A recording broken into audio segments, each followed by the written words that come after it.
자, 한번 풀어볼까요? 이거 첫 문장 수특의 기술 지문의 첫 번째인가 두 번째가 아마 첫 번째일 건데 루미놀 시약으로 혈흔을 찾는 지문이 있어요. 그거랑 연계된 지문이네. 일단 1문단 읽어보자. 보면 정보량이 꽤 많아요. 외울 생각하지 말고 일단 1문단 볼게요. 천천히 읽으면서 이해해주세요. 항원 항체 반응?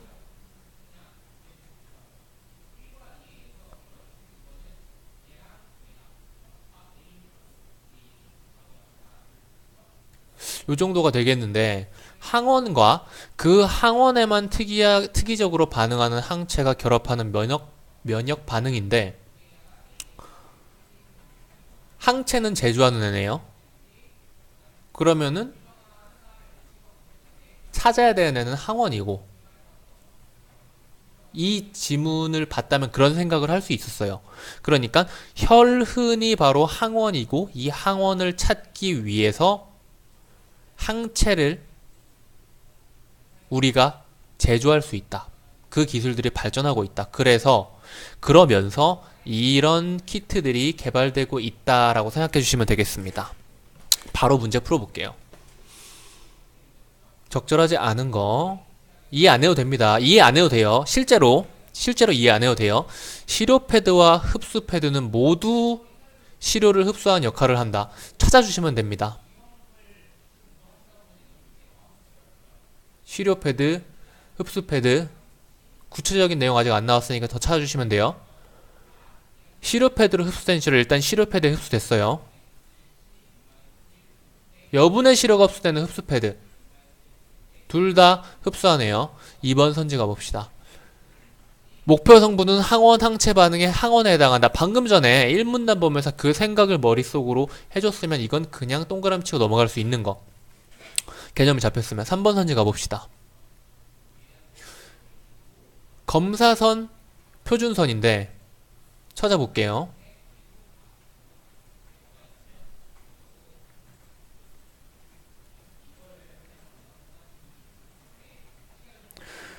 검사선이 발색되어 나타나는 반응선을 통해서는 목표 성분의 유무를 판정할 수 있다. 항원에 바꿔 말하면 항원이죠. 표준선이 발색된 반응선이 나타나면 검사가 정상적으로 진행되었음을 알 수 있다. 자, 볼게요. 검사가 정상적으로 진행됐을 경우에 뭐 색이 나올 거예요.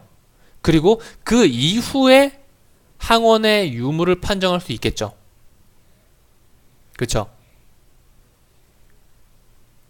그러니까 검사선이 발색되지 않은 상태는 뭐예요? 항원이 존재하거나 존재하지 않는다잖아. 그쵸? 근데 검사선이 발색되기 이전 차원이 표준선이 발색되는 거란 말이야. 표준선은 검사가 제대로 이루어졌습니다. 검사가 제대로 이루어지지 않았습니다를 말해주는 거죠. 그러니까 검사선이 발색되지 않은 경우는 항원이 없다는 말인데 이 경우는 표준선이 제대로 발색된, 달리 말하면 검사가 제대로 진행이 되었습니다 라는 신호를 표준선이 주더라도 검사선은 근데 제대로 진행됐는데 항원은 없었어요. 이 상황에서는 표준선이 발색됐음에도 불구하고 검사선은 발색되지 않은 경우죠. 그러니까 표준선이 검사선보다 더 앞선 차원이죠. 제가 일부러 조금 더 자세히 설명드렸습니다. 그래서 얘는 틀린 애입니다. 검사선이 발색되지 않아도 표준선은 발색될 수 있어요. 다음 문제. 기억과 니은에 대한 이해로 가장 적절한 기억은 뭐죠? 직접 방식 그리고 경쟁 방식. 이것도 그냥 읽어주시면 됩니다. 기억은 일단 니은과 달리 생각하지 말고 기억만. 이건 문제 2개라고 생각하시면 돼요. 기억부터 찾아주고 그 다음에 니은 찾아주시면 됩니다. 기억은 시료에 들어있는 목표 성분은 검사선에 도달하기 이전에 항체와 결합을 하겠군. 찾아보시면 돼요. 직접 방식. 목표 성분은 항체와 1차적으로 결합하고 이후 검사선. 여기에서 일단 기억은 맞는 말. 니은은 검사선에 도달하고 항체와 결합한다는 말이죠. 니은과 달리니까 검사선에 도달하고 항체와 결합을 한다는 말이죠. 니은 봅시다.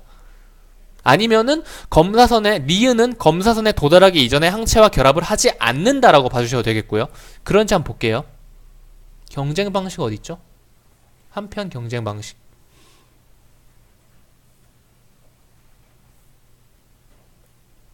서로 검사선의 항체와 결합하려 한다. 이 전에 결합한다는 말이 안 나와 있죠. 그러니까 니은과 달리라는 말 속에도 맞는 말이죠. 검사선에 도달하기 이전에 항체와 결합하지 않는다죠. 그러니까 1번 맞는 말. 이렇게 찾아주시고 나머지 쌩까고 넘어가시면 됩니다. 혹시 해가지고 다른 선지들 본다면은 그건 이제 그렇게 조금이라도 하게 된다면 시간은 당연히 부족하게 될 거예요. 다음 진양성, 위음성 이런 거 나와있죠. 이거 찾아주시면 됩니다. 여기까지 봤을 때 없었잖아요. 그러니까 다음 것만 찾아주시면 되죠. 진양성, 위양성, 진음성, 위음성인데 민감도, 특이도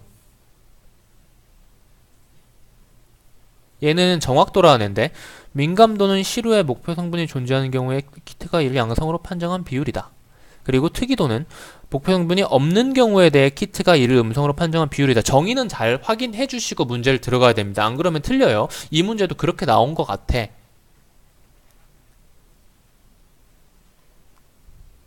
민감도는 시료의 목표 성분이 존재하는 경우가 전제죠. 이에 대해서 키트가 이를 양성으로 판정한 비율이라니까 민감도가 높으려면 시료의 목표 성분이 존재하는 경우에 대해 키트가 이를 양성으로 판정한 비율이 높아야 되는데 이게 뭐예요? 성분이 들어있다고 판정한 게 양성, 시료의 목표 성분이 실제로 존재하면 진. 그러니까 진양성이죠. 진양성이 높아야 민감도가 높아요. 근데 여기 보면은 적을수록이죠. 이게 뭐냐?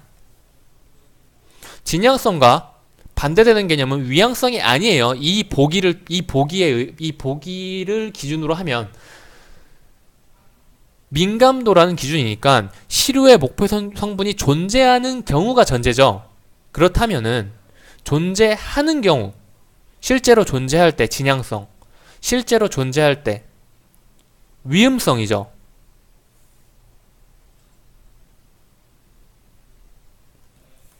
실제로 목표 성분이 있는데 이걸 들어있지 않다고 판정한 게 바로 위음성이에요.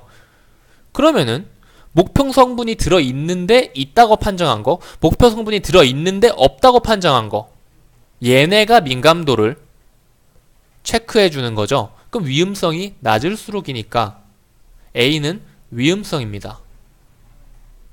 그리고 얘를 판별해 주면 되는데 B인 경우가 많을수록 특이도는 뭐죠? 시료의 목표 성분이 없는 경우에 대해 키트가 이를 음성으로 판정한 비율이죠.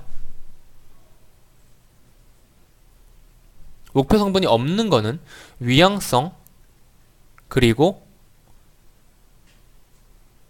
진음성인데 목표 성분이 없는 경우에 음성, 들어있지 않다고 판단하면 음성이죠. 진음성이 많을수록 특이도는 높다. 답은 4번입니다. 그리고 마지막 문제. 이것도 쭉 한번 읽어볼게요. 살모넬라균,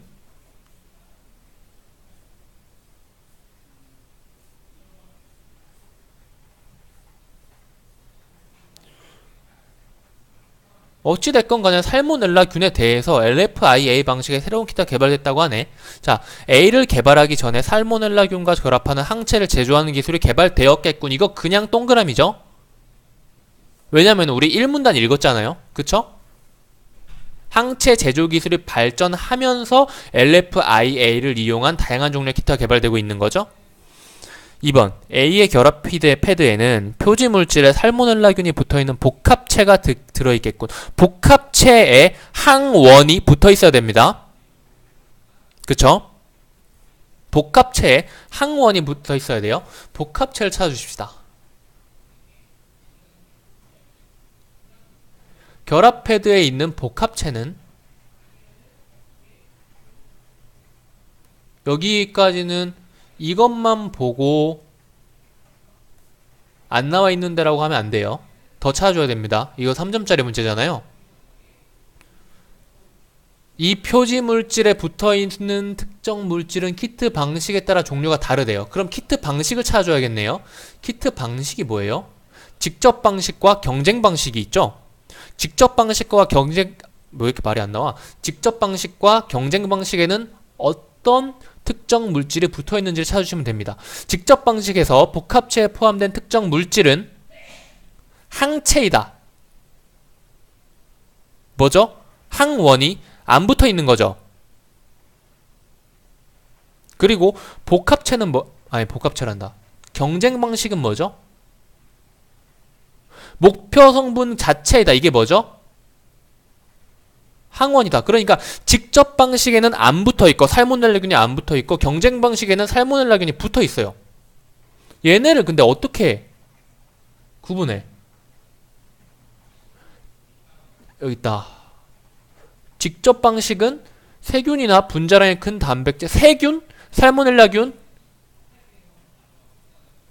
직접 방식 뭐라 그랬죠?